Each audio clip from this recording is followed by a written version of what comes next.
Bienvenue dans ce deuxième épisode, jour 2 du calendrier de l'Avent. Ouais. Aujourd'hui, on va aborder un thème et qui nous tient à cœur, et un thème que les gens me posent très très très régulièrement, parce que sans doute il me tient à cœur, c'est voyager avec son chien. Et le fait de partir ou pas avec son chien en vacances. Alors les gens qui me demandent, c'est évidemment des gens qui adoptent chez moi, parce que j'ai un petit élevage familial de Shiba Inu, donc quand je vends des chiots, les gens me demandent, mais alors quand est-ce que je peux partir en vacances avec? Quand est-ce que je peux partir, etc. Et aussi dans le cadre de l'éducation canine, où les gens me disent, voilà, je pars m'installer à New York, en Polynésie, à Bali, etc. Je vais prendre mon chien, comment je fais? Ou alors je pars 2 semaines en vacances en Italie, est-ce que ça vaut le coup de le prendre ou pas? C'est ça. Et l'autre chose dont on va vous parler aujourd'hui, c'est probablement de notre voyage à nous, Tout à fait. parce que nous aussi, on voyage, enfin on avait déjà fait il y a quelques années un road trip au Canada avec nos chiens, donc on avait emmené de France au Canada, et après on avait fait de l'itinérance avec eux pendant quelques mois en van. Et donc, c'est quelque chose qu'on va vouloir refaire aussi cette année, au mois d'août prochain. Enfin, 2025 du coup. Voilà, c'est ça. Et là, on va emmener les chiens et les enfants. Voilà. Bah oui, parce que maintenant on a des enfants du coup. Et pour 1 an. Ouais. Donc, on vous en parlera aussi dans ce podcast. Voilà. J'espère que pour vous, justement, les vacances de Noël se préparent. C'est toujours un peu la course la fin de l'année. On est toujours à droite, à gauche. Alors, il y a Noël chez l'un, Noël chez l'autre, la belle famille, etc., etc. Et ensuite, il y a le jour de l'an. On va chez qui, on fait quoi, etc. Donc, dans ce podcast, il y aura les vacances, mais il y a aussi le fait de les placer, chez qui, comment, pourquoi, comment reconnaître les bons endroits pour les placer. Toi, tu les laisses pas à la maison pendant 2 semaines avec des croquettes et de l'eau? Si, mais Ah. pas plus de 2 semaines. Ah, pas plus de 2 semaines? Non, pas Ah oui, plus de 2 semaines, parce que je me dis que c'est quand même un peu beaucoup. Ouais, bon, c'est vrai. D'ailleurs, blague à part, j'ai parlé avec une dame qui est éducatrice pour chats, qui me dit que finalement, c'est vraiment pas bien de faire ça. En fait, c'est vraiment entrer dans les mœurs de laisser son chat pendant 4-5 jours, et puis quelqu'un passe tous les 2-3 jours. Et en fait, elle disait que c'était terrible. Bref. C'est un podcast de chiens. Oui, on va parler des chiens. Alors tout d'abord, je pense qu'il faut se poser la question de est-ce qu'on prend notre chien ou pas en vacances avec nous, en voyage ou pas avec nous. Pour ça, il y a une méthode assez simple de le savoir, c'est quel est le désagrément vs gain, vs agrément. Bah non, d'abord, je dirais... Enfin, oui, mais d'abord, je dirais, il y a quand même l'envie. Est-ce que tu as envie de partir avec ton chien Ok, admettons qu'il y ait ou pas? l'envie. Non, mais parce que des fois, c'est aussi agréable pour certains, mais de pas avoir à gérer. Tout à fait. Donc, d'aller, je sais pas moi, en hôtel, de pas avoir à gérer tout ça. Depuis avoir à sortir son chien tous les jours. Ce genre, ça peut être... Oui, tout ça à peut fait. être ça, mais pour ceux qui veulent emmener leur chien, moi, j'ai tendance à dire, il faut que effectivement la durée où tu vas rester sur place, je sais pas, dans ton voyage, je sais pas, admettons, en Italie. T'as quelque chose avec l'Italie, je sais pas. Bon, je sais pas. Et parce qu'on y est allé il y a pas longtemps. Et si tu y vas pour une semaine, est-ce que ça vaut le coup d'emmener ton chien, de lui faire subir le stress de l'avion, le stress de la cage de transport et tout ça, pour rester 2 semaines? Non, je pense que la plupart des gens le font pas. Tu Maintenant, parles pour rester une semaine. ouais, maintenant, la plupart des gens, enfin, la question se pose quand tu pars plus longtemps.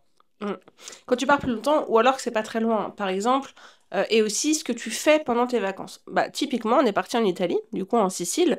Il y a quoi, 1h30 d'avion, je crois, je sais plus, Ouais. quelque chose comme ça. En vrai, c'est pas énorme, on pourrait très bien prendre les chiens, sauf que on avait à peine une semaine là-bas.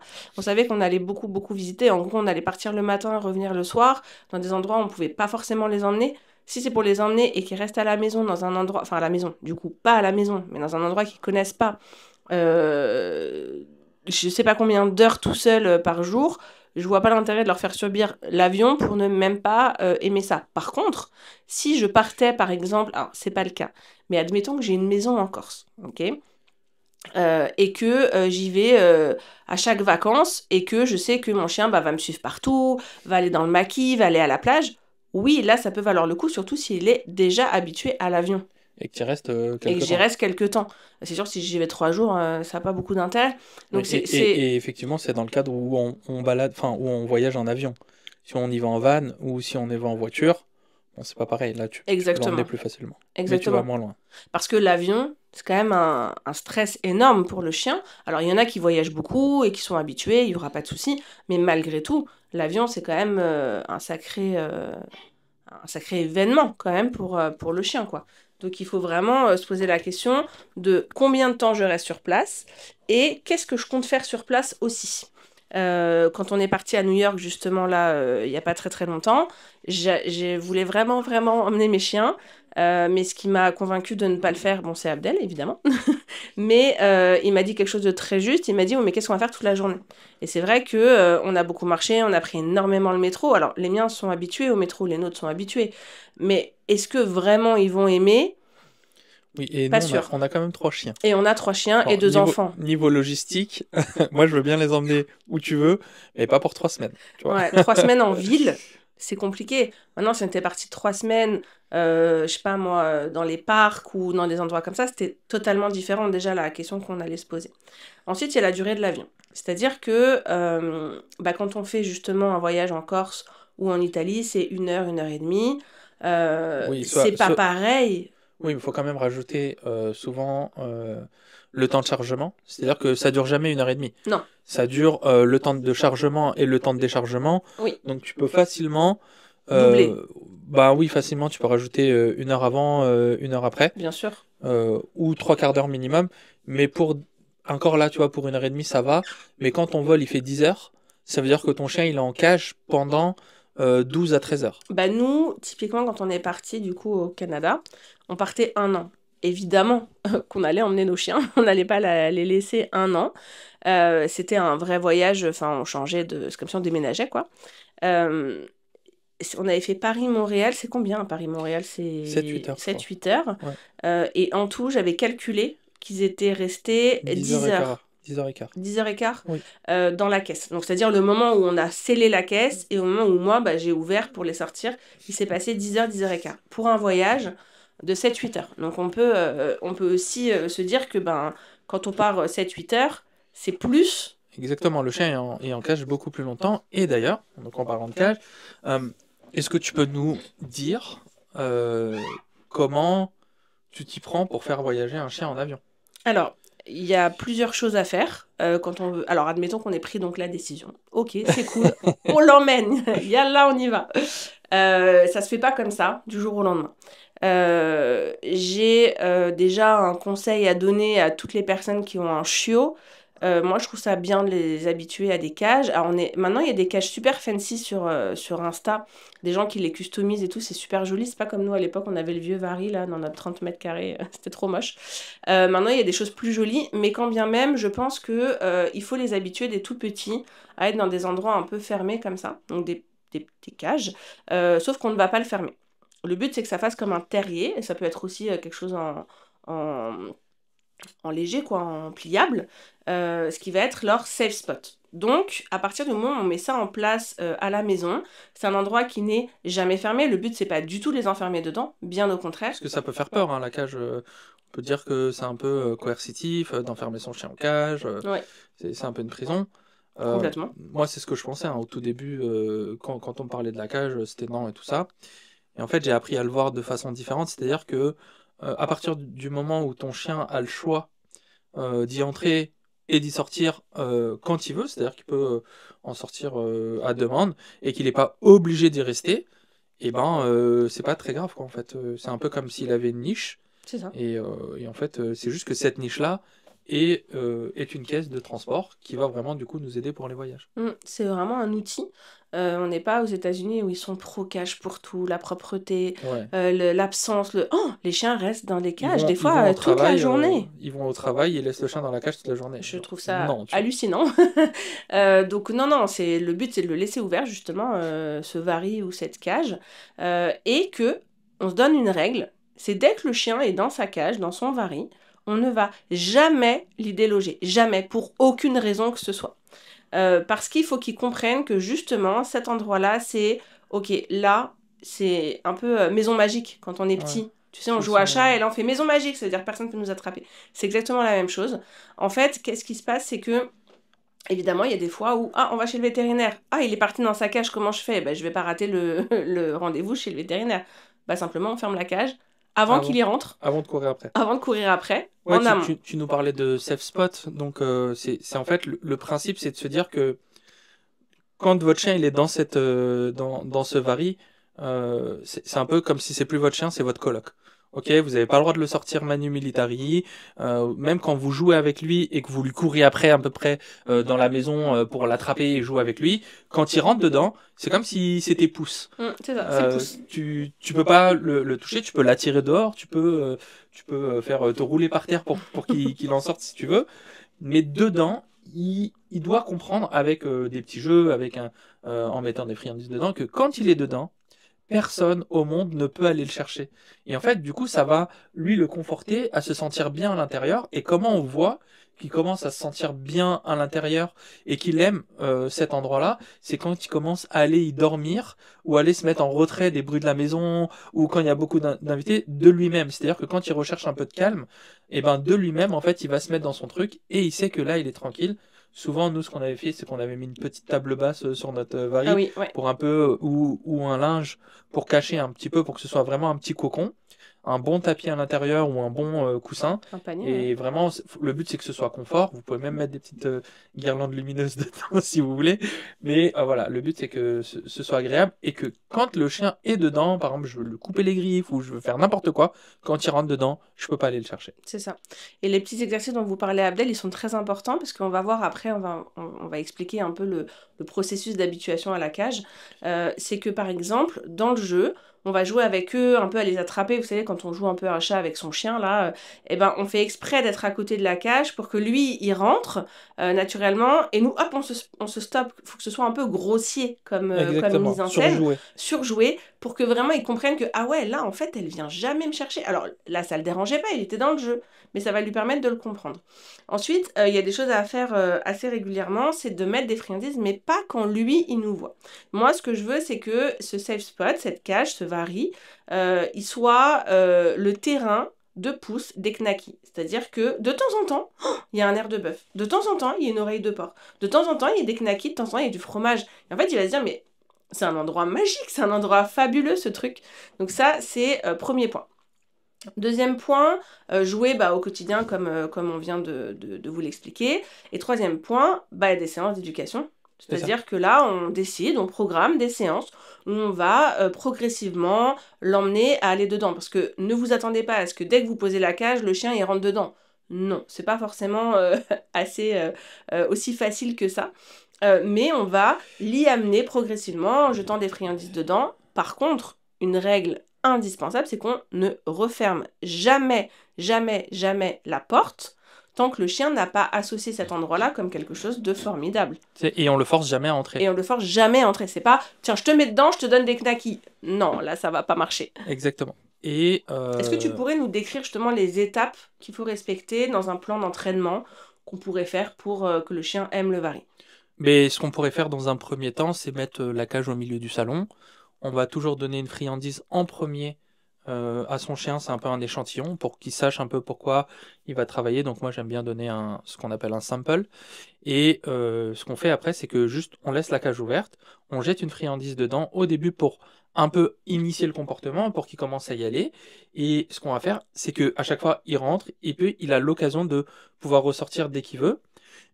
Et la seule chose qu'on va faire au bout d'un moment, c'est qu'on va lui demander un peu plus de durée. C'est-à-dire que on lui dit va dedans, il rentre, il trouve une friandise, il ressort, va dedans, attends 1, 2, 3 secondes, tu peux ressortir.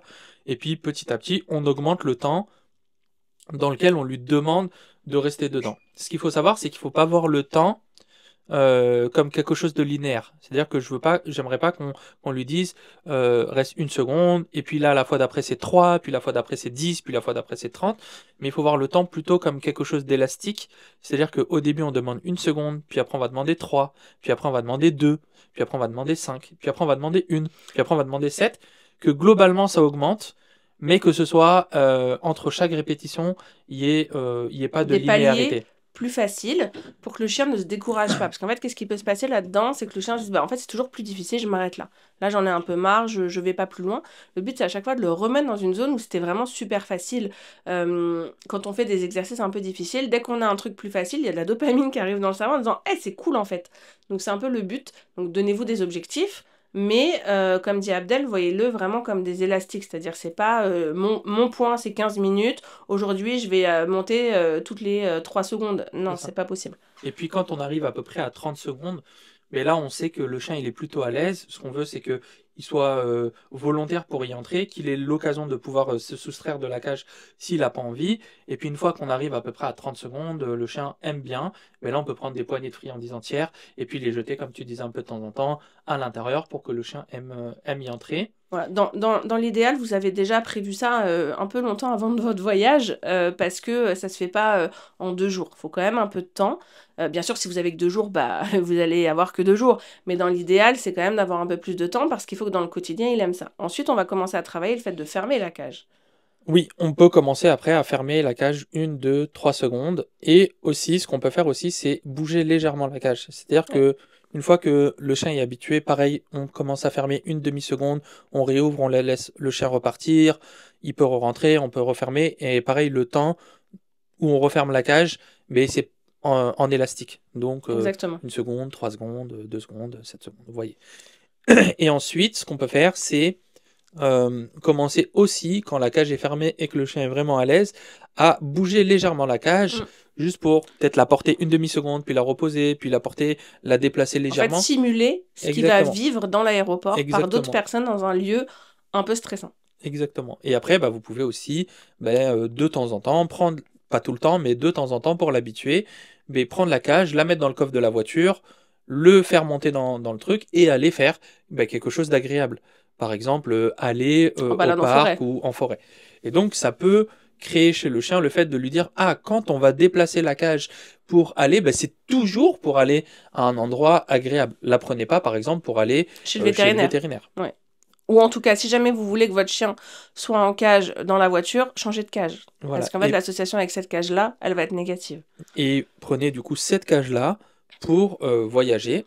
Ce qu'il faut surtout pas faire, parce qu'on me pose souvent la question, c'est de donner un médicament à votre chien pour le voyage. Parce que déjà que malgré tout le protocole dont on vient de parler, ça va être stressant de prendre l'avion.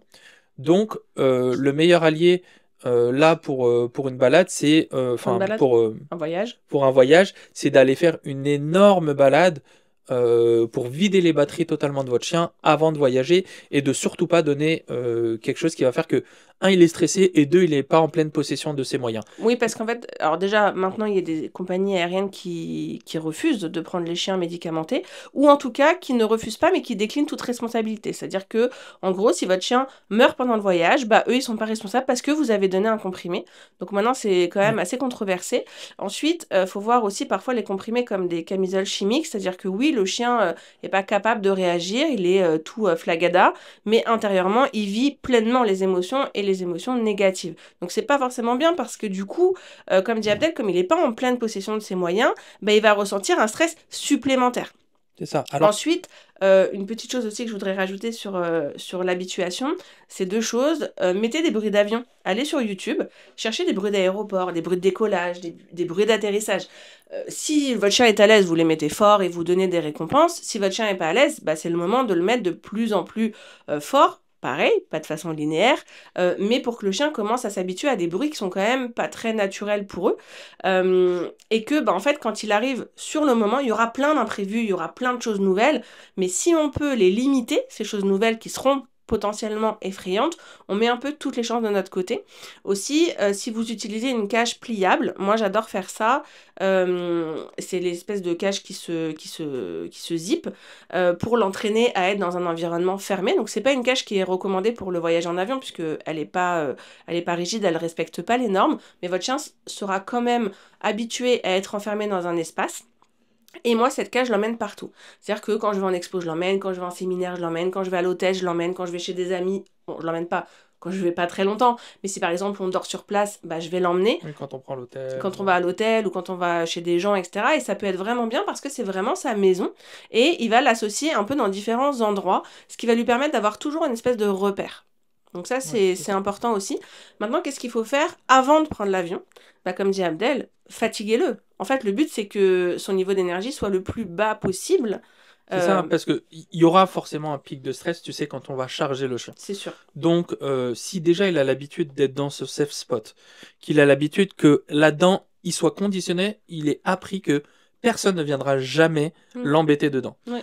Qu'on a déjà un peu habitué au fait que ça bouge. C'est ça, que ça bouge. Et que, effectivement, quand on va charger le chien, quand ça va être quelqu'un d'autre, ça va le stresser, c'est sûr et certain, mais beaucoup moins que s'il n'avait pas... il a plus de prévisibilité. Ouais, pas appris.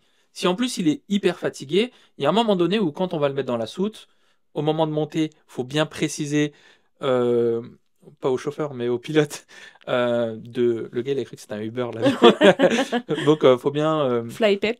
C'est ça, Uberfly.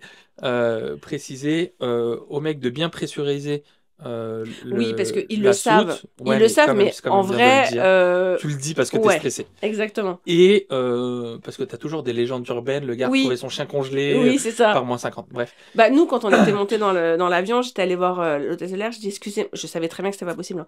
Je dis excusez-moi, est-ce que je peux aller dans la soute pour aller voir mes chiens parce que bah, je sais qu'ils sont stressés. Elle me dit bah non, mais vous inquiétez pas, on sait qu'il y a des chiens.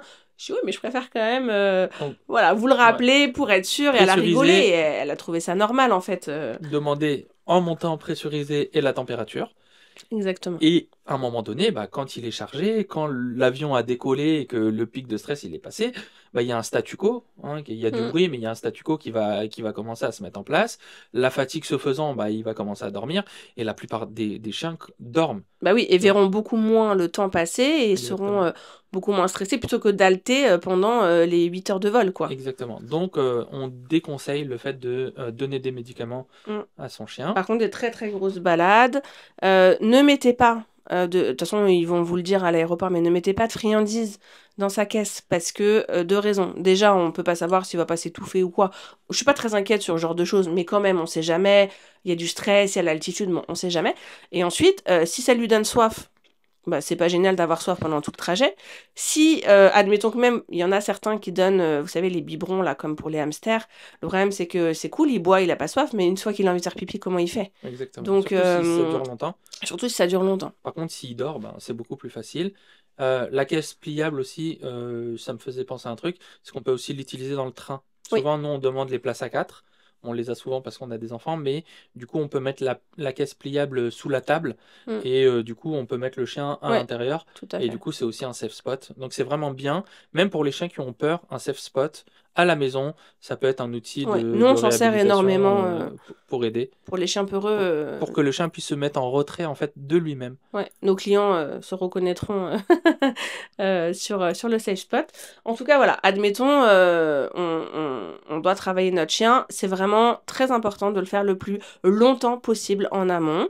Et si vous avez un chiot, moi je conseille de l'habituer à être dans des petits espaces comme ça. Un jour, il ira chez le vétérinaire, peut-être pour sa castration, peut-être pour autre chose. Il sera mis en cage. Hein. Forcément, le vétérinaire il va pas mettre tous les chiens ensemble. Bah, c'est des petits moments de vie comme ça où bah, on est content finalement qu'ils aient l'habitude. Typiquement, quand on est parti en van, donc en fait, pour vous résumer, on est parti au Canada. Moi, j'ai suivi une formation. Avec Abdel, on était avec nos 2 chiens et donc on a habité quelques temps au Canada. Puis ensuite, on a acheté un van que Abdel a retapé, etc. Et on est parti en road trip. Et donc là, on a traversé le Canada et les États-Unis. Arrivé à la frontière des États-Unis, ils nous ont ouvert un énorme vari avec des déjections dedans d'ailleurs. Akiko, elle a dit moi jamais je rentre là-dedans, c'est pas possible. Donc j'ai dû nettoyer avant, super, alors que c'était même pas mes chiens, genre immonde, parce que je sais que sinon c'était pas possible pour elle d'y entrer. Bah elle a dû aller en vari avec Kuma. Pendant tout le temps. En plus... Le vari de la douane. Hein. Le vari de la douane, donc c'est même pas le tien. Et puis, ça a duré un peu longtemps avec Abdel. Abdel, barbu, États-Unis, tout ça. C'était un peu long. Pour moi, c'était assez rapide. Pour lui, c'était long. Le mec m'a dit, tu ressembles à un ours. Ouais. En même temps, je venais du Canada, tu vois. Mais bon, il a pas Mais donc, du coup, c'était hyper long. Attends, ça avait duré combien de temps? Je sais plus, des heures. Ça avait duré 2 heures. 2 heures. Moi, j'étais passé en, je sais plus, 20 minutes, quoi. Voilà. Mais donc, du coup, ils ont dû rester dans cette cage pendant je sais pas combien de temps. C'était pas du tout prévu. En plus, on était en van. Enfin, il y avait pour nous pas de raison. Ouais. Donc, comme quoi, on peut jamais savoir, c'est toujours bien de les habituer. Maintenant, faut se poser la question aussi de tempérament de votre chien. C'est-à-dire que, est-ce que c'est un chien qui est plutôt peureux? Est-ce que c'est un chien qui est plutôt résilient? Est-ce que c'est un chien qui va vite se remettre? Nous, typiquement, entre Kuma et Akiko, la différence était énorme. Ne serait-ce que d'avoir des inconnus qui approchent, c'était compliqué aussi pour Kuma. Donc tout ça, c'est des paramètres à prendre en compte quand vous voulez partir ou pas. Quelqu'un récemment m'a demandé « Ah, si je veux aller en Polynésie, qu'est-ce que t'en penses ?» Bah, c'est sûr que si tu vas 6 ans, t'as besoin de ton chien. Maintenant, si tu vas 15 jours, non. Ouais, c'est ça. Typiquement, non. Moi, ce que j'ai tendance à dire par rapport à ça, c'est qu'en dessous de 3 semaines, j'emmène pas les chiens. Ouais. Au-dessus de 3 semaines, je commence à me poser la question. Alors, dans un voyage avec avion. Oui, dans Voilà. un voyage avec avion. Non, mais C'est- je précise. Là, on parle de l'avion. Ouais. Et au-dessus de 3 semaines, je commence à me poser la question et on va dire que je mettrais 1 semaine par heure. Genre 4 heures d'avion, faut que je parte 4 semaines. 5 heures d'avion, faut que je parte 5 semaines. Mhm. 6 heures d'avion, faut que je parte tu vois, Ouais. 6 Ouais, semaines. ouais, ça peut être intéressant de voir, Moi, de voir ça comme ça. c'est pas gravé dans le marbre, tu vois, mais ça me donne un peu une idée de me dire, bon là, on part 3 mois, donc ça fait 12 semaines, il y a que 6 heures d'avion. Ouais, ça vaut le coup parce qu'il a le Mm. temps de s'en remettre en fait du voyage. Le truc, Oui, il c'est reprend que pas le lendemain, quoi. ouais, c'est ça. Si le chien, il a pas le temps, surtout s'il est peu résilient, il a pas le temps de s'en remettre émotionnellement, mais ça peut être vraiment hyper stressant de se dire, ah mais je vais repartir dans pas longtemps. Mm. Ou Et avec du cortisol encore dans le sang, alors là, ça explose les taux. c'est ça. Et en vacances, vous pouvez aussi regarder si votre chien aime toujours son vari. Mm. Parce que si il a voyagé, vous arrivez en vacances, vous lui proposez le vari et il le déteste, bon, c'est Bon. que c'est pas le moment de repartir tout de suite. C'est ça.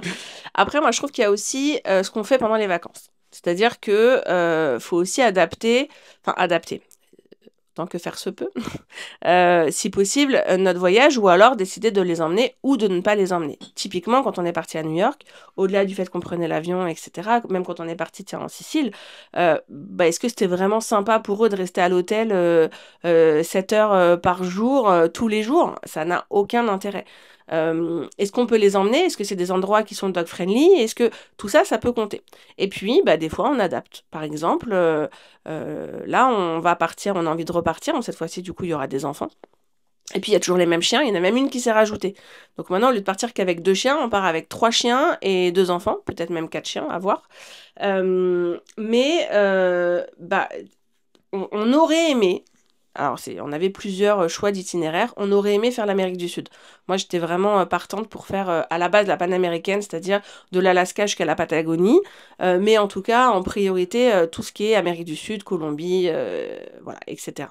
Sauf que partir en Amérique du Sud, c'est prendre l'avion. Et prendre l'avion jusqu'au Paraguay, c'est plus de 10 heures de vol. Parfois, il y a des escales. Et voilà, si on avait des jeunes chiens qui étaient assez résilients, pourquoi pas. Sauf que on a des chiens qui ont déjà pris l'avion. On a des chiens qui savent être plutôt bien un peu dans n'importe quelle circonstance, mais ils ont sont 13 et vieux. 12 ans. Donc, on veut pas leur faire subir un gros stress comme ça. Donc nous, on était vraiment chaud pour effectivement faire l'Amérique du Sud, mais on s'est dit que on ne sait pas si les chiens supporteraient assez voyage. bien de vivre un voyage aussi long.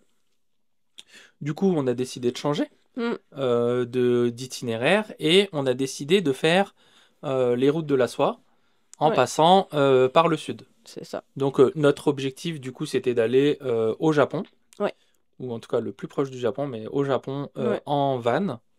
Donc pendant 1 an, on va partir probablement en août 2025. 2025. Ouais, 2025. Et on revient en août 2026. Donc C'est on ça. prend, là je suis en train de retaper le van, un vieux Mercedes des années 80, bien old school, parce que nous on aime bien.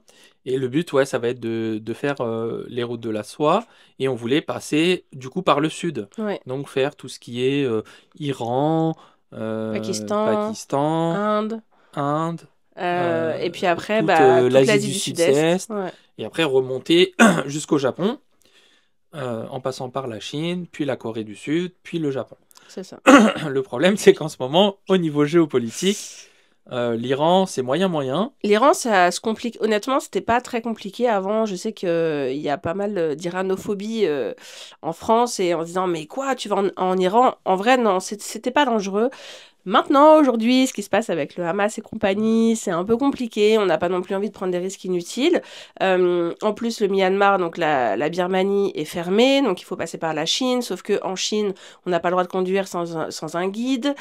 Donc c'est beaucoup Qui de coûte complications, horriblement cher. Hein. qui coûtent horriblement cher. Et moi, en tout cas, j'avais un peu de crainte pour l'Inde, pour le Pakistan et un peu l'Asie du Sud-Est aussi au niveau des chiens.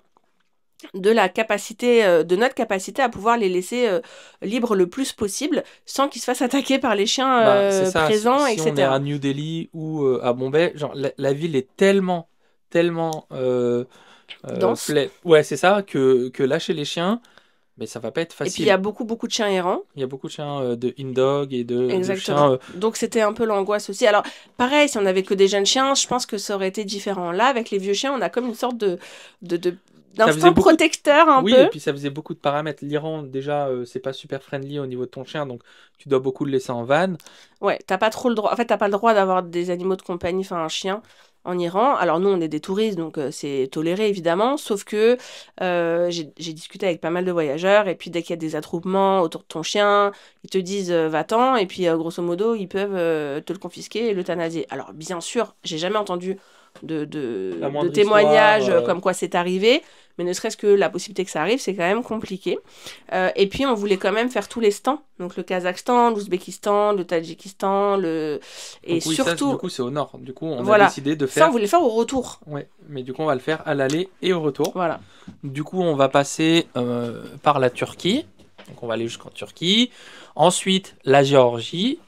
Ensuite, la Fédération de Russie. D'ailleurs, merci à Antoine qui m'aide.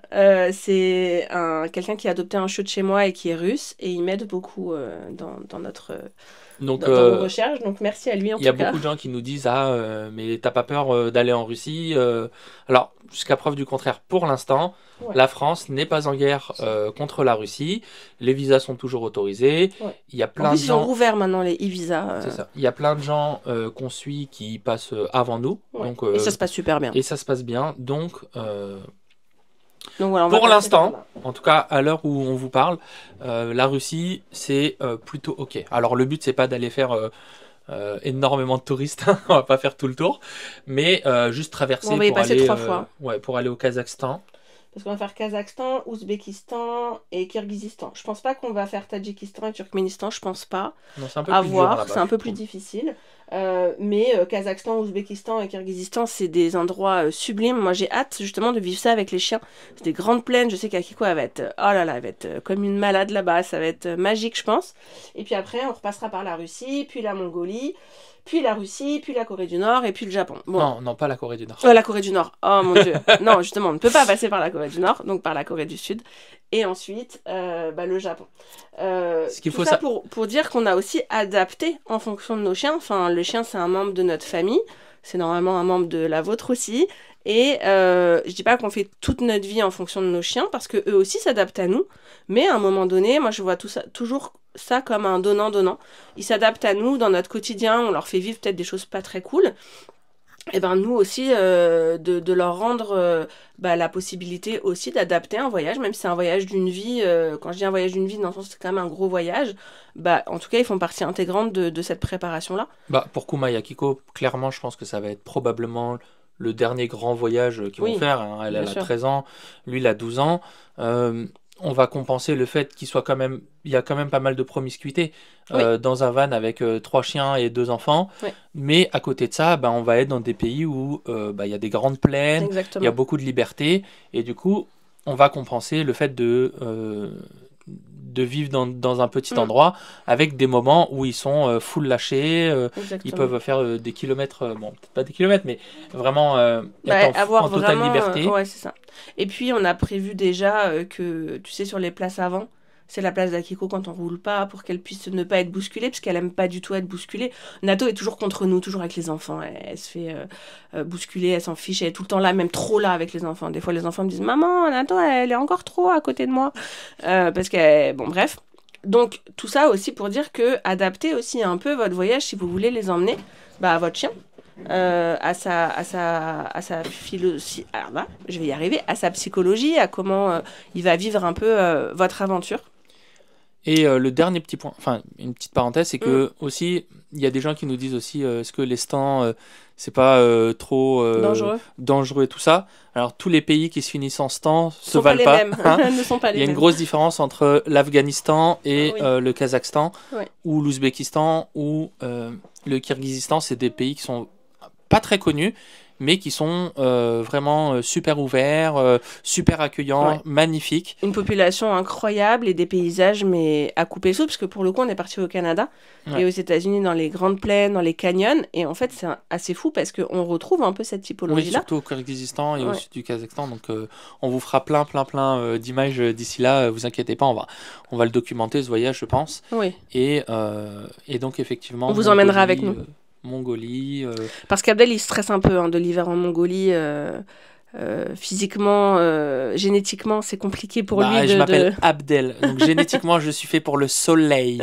Ah oui, d'ailleurs, en parlant de génétique et de pays, il y a un dernier point que je voulais aborder, puis je pense qu'après on aura un peu fait le tour. C'est est-ce que... Alors, j'avais parlé des activités qu'on allait faire dans les pays, mais je pense qu'il faut aussi se poser la question de est-ce que c'est un pays friendly ou pas. Parce que quand on est parti au Maroc, tu te souviens, on s'était posé la question si on allait emmener les chiens. Bon, la température, c'était en août au Maroc et on faisait un road trip jusqu'au Sahara. Déjà qu'on avait un enfant de 8 mois, on s'était dit que pour les chiens, c'était pas forcément top. Et puis, oui, l'Afrique du Nord, c'est pas très très friendly au niveau des chiens. Donc on sait que au niveau aéroport, c'est parce qu'ils en ont peur. Souvent, ça va pas être top. L'Afrique, c'est un peu pareil. Donc ça compte aussi sur, bien sûr, quand on va immigrer quelque part, il n'y a aucun souci là-dessus, on emmène nos chiens quoi qu'il se passe. Mais voilà, il faut aussi se poser un peu cette question-là. Oui, dans quel type de pays, la vision de la population par rapport à ton chien. Par rapport à ton chien. Et aussi s'il y a beaucoup de chiens errants. Parce que, nous, en tout cas pour nous, on a des petits chiens. Et je me souviens que quand on était allé au Canada et aux États-Unis, vers Yosemite. Une fois, on lâche les chiens dans une grande plaine, c'était magnifique, super belles étoiles, on voyait la Voie lactée, les chiens étaient lâchés. Bon, on lâche les chiens, ils se barrent un peu plus loin et tout, et là on entend des coyotes au loin. C'était tellement flippant. Alors, nous, ils avaient leur petit collier lumineux. Donc on les voyait au loin. On les voyait et tout ça. Et puis là, on entend des coyotes et tout ça. Il faut savoir qu'un coyote, il te bouffe un Shiba tranquille. Les Canadiens m'ont dit, ce qui n'était pas pour me rassurer, un coyote seul ne s'attaque pas à un chien de type Labrador et Husky, Golden. ce genre de choses. Cette taille-là, un coyote seul ne s'attaque pas. Donc là, on est plutôt tranquille, sauf que nous, on a des petits chiens. Donc un coyote seul attaque son chien. Et des coyotes en meute peuvent attaquer un husky, un golden, n'importe quel chien. Donc, autant vous dire qu'on était content d'avoir un pas trop mauvais rappel. Ouais. Là, je pense qu'ils l'ont senti. Ouais. Akiko, Kuma, ici, vite. Là, ils sont revenus en courant. Je pense qu'ils ont senti la détresse extrême dans ma voix. Donc, il faut quand même faire aussi un peu attention à la wildlife. Ouais. Donc, d'ailleurs, c'est ce qui me stressait aussi un petit peu en Inde. J'avais vu des vidéos. Après, c'est comme Doctissimo, quand t'as mal à la tête, tu sais, t'as un cancer quand tu regardes sur Internet. Et du coup, j'avais vu l'Inde avec les chiens. Alors, j'avais vu, en Inde, les chiens sont traités pire que pire qu'un microbe, tellement c'est vraiment le sous-être vivant. Donc déjà, bon, ok, super. Première chose. Et deuxième chose, j'avais vu pas mal de vidéosurveillance des jardins. Pour les peu d'Indiens qui ont des chiens, en fait, les tigres viennent dans les jardins et chopent le chien. Les jaguars et les tigres, j'ai vu des vidéos. J'étais un peu flippée. Donc voilà. Mais si on fait attention... Voilà, oui, bon, après, il ne faut pas non plus s'arrêter de vivre, mais... Sinon, un bon GPS aussi, ça peut aider. Ce podcast est sponsorisé. Non, je rigole. Non, alors, il n'est pas sponsorisé, mais pour le coup, c'est vrai que pour ce voyage, j'ai prévu de prendre un GPS, de le mettre sur tous les chiens, même ceux qui ont un très bon rappel, parce que je veux pouvoir les suivre non-stop, et j'ai regardé, évidemment, la couverture des GPS. Oui, parce que les GPS ne prennent pas tous les pays. Non, ne prennent pas tous les pays. Donc, mais quand même une grande majorité. C'est plutôt cool. Écoutez, je crois que les amis, on a fait le tour. on parle beaucoup, hein. On s'étend beaucoup. Mais en même temps, c'est le but de ce podcast. On veut pas quelque chose de structuré, trop formel. De trop formel.